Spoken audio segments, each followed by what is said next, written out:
Olá, eu sou o Thiago Lopes, doutor em psicologia, especialista em autismo e desenvolvimento infantil. E hoje eu vou falar um pouquinho sobre autismo e superdotação. Nós temos múltiplas séries de televisão, de Netflix e TV por assinatura que foram lançadas nos últimos anos e quase em todas elas, quando tem um personagem com autismo ou quando a série é protagonizada por um personagem com autismo, tem habilidades extraordinárias. É verdade que essas habilidades extraordinárias acontecem mais frequentemente na população com autismo do que na população típica. É verdade que as pessoas com autismo muitas vezes têm algumas habilidades extraordinárias de memória, desenho, de música, mas não é verdade que toda criança com autismo tem esse tipo de habilidade, né? Eu trouxe aqui para a gente ver alguns estudos. Tá? Vocês desculpem não ter traduzido aqui, peguei de um artigo, tá? E aí ele coloca aqui, né, que alguns autores fizeram estudos justamente para identificar qual é o percentual de pessoas, de indivíduos com autismo que podem ser considerados hiperdotados. Lembrando ali, hiperdotado é o quê? Quer dizer que está numa distância da média de QI superior ali a se não me engano, 2, 3 desvios padrões. Ou seja, a gente tem a média, né? Tem as crianças que estão 2, 3 desvios padrões abaixo da média, que aí tem deficiência intelectual. Então, uma média abaixo de 70 de QI, deficiência intelectual. Uma média acima de 120, 130 de QI, que é considerado superdotado. Dependendo ali da literatura, do autor que você está adotando, vai variar ali entre 120 e 130 o início do que é considerado hiperdotado, superdotado. Geralmente mais 120. Agora, é só 3% dos indivíduos com autismo, e quando a gente faz uma avaliação cognitiva, a gente identifica que eles têm uma hiperdotação, que eles são superdotados. Na maior parte das vezes, o que acontece é o contrário. A gente tem ali cerca de 31% dos indivíduos com autismo, pela idade por volta ali dos 8 anos de idade, a gente já consegue identificar que tem uma deficiência intelectual, né? Então, abaixo dos 70 pontos de QI.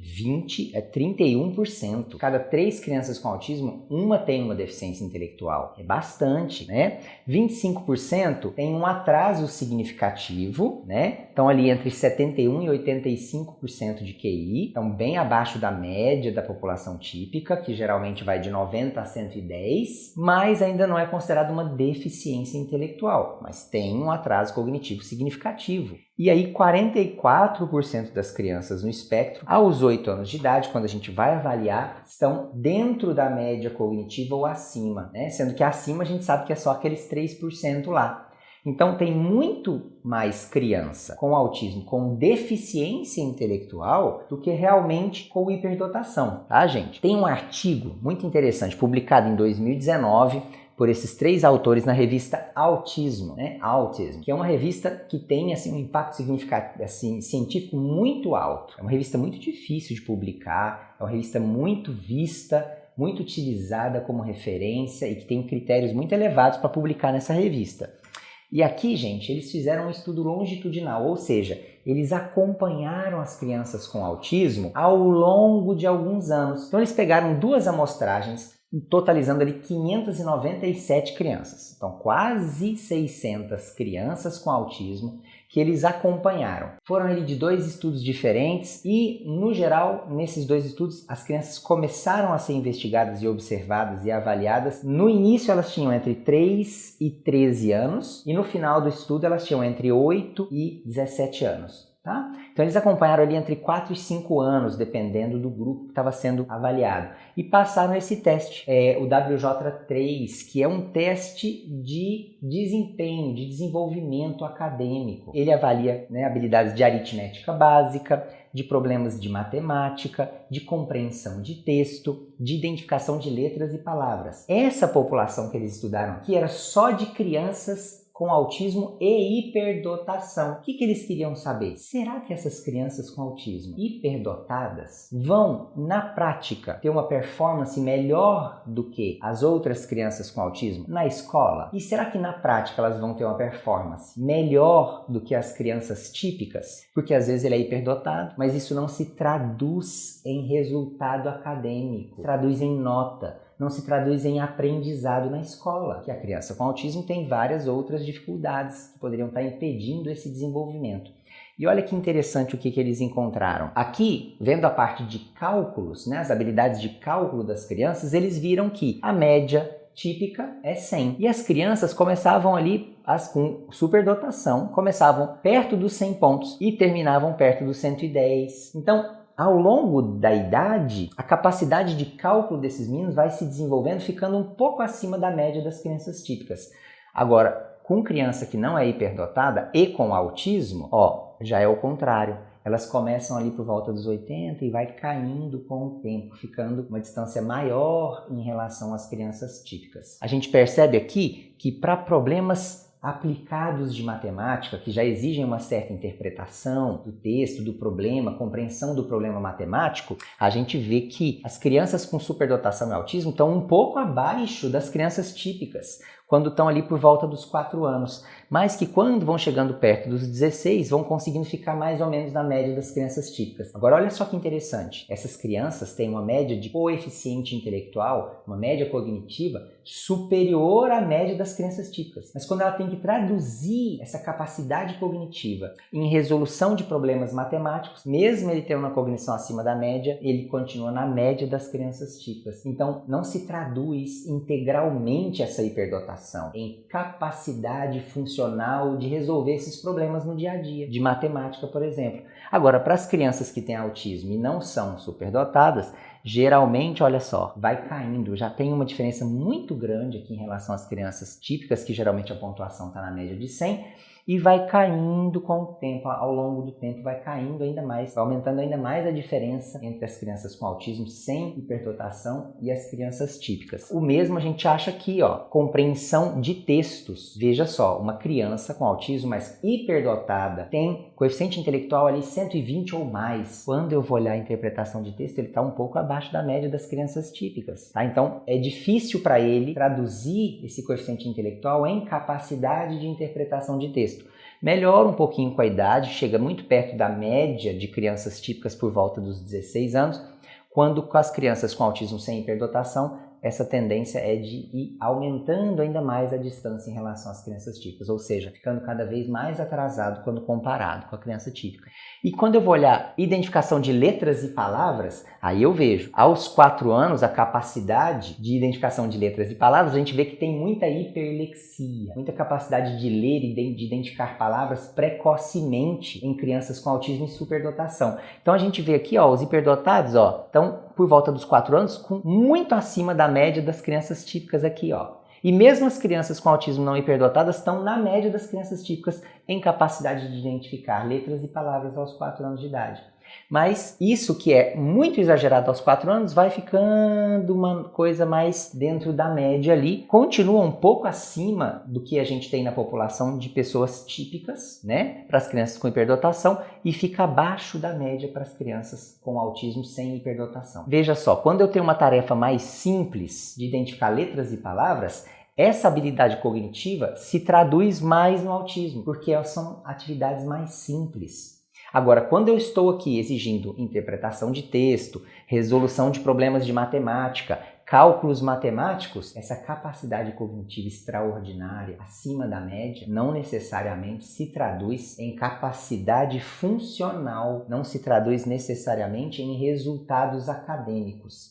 Tá? Então esse estudo acaba concluindo o seguinte, que apesar desses indivíduos terem uma performance acadêmica muitas vezes melhor até mesmo do que as pessoas típicas, apesar dela ter capacidade de traduzir boa parte dessa capacidade cognitiva em resolução de problemas ficando ali perto das pessoas típicas, mesmo tendo o autismo, muitas vezes esses indivíduos hiperdotados acabam usando mais serviços de saúde mental, psiquiatra, psicólogo, do que os pares, ou seja, os seus companheiros, seus parceiros, seus colegas de classe que têm um desenvolvimento típico. E mais também do que as pessoas com autismo, mas que não têm hiperdotação. Olha que interessante. Poxa, mas ele é hiperdotado, tem uma capacidade cognitiva melhor do que a média, era para ele estar usando mais ou menos o mesmo tanto de serviço de saúde mental que as crianças típicas ou que os pares deles que também têm autismo? Não, eles usam mais serviço de saúde, Agora, por que será que isso acontece? Os autores especulam que pode ser que isso aconteça porque existe uma dificuldade de traduzir aquela capacidade cognitiva extraordinária em habilidades funcionais do dia a dia. E tem mais um agravante. Esse indivíduo que tem uma capacidade cognitiva acima da média, muitas vezes tem mais capacidade de perceber suas próprias dificuldades, seus próprios déficits, de perceber a reação que o outro está tendo.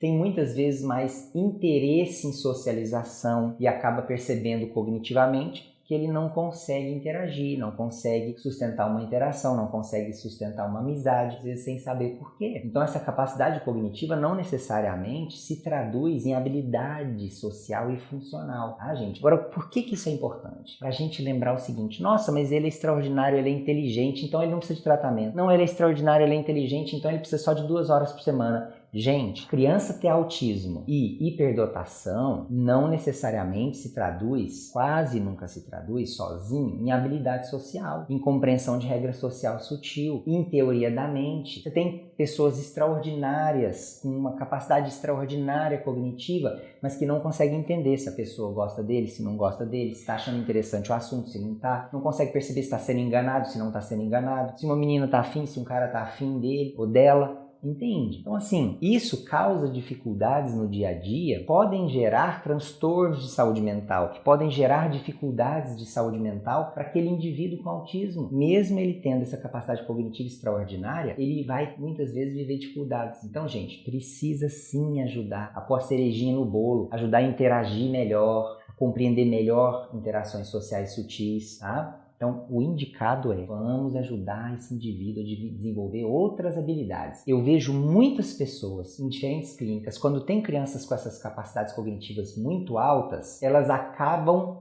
focando muito no cognitivo, ensinando várias habilidades cognitivas, e aí você vai ver o menino não olha no olho, não direciona a palavra, não tem capacidade de diálogo. Então, gente, vamos lembrar qual é o coração do espectro do autismo: habilidades sociais, reciprocidade social, interesse social, orientação social, prazer na interação social, capacidade de comunicar, de trocar mensagens com o interlocutor.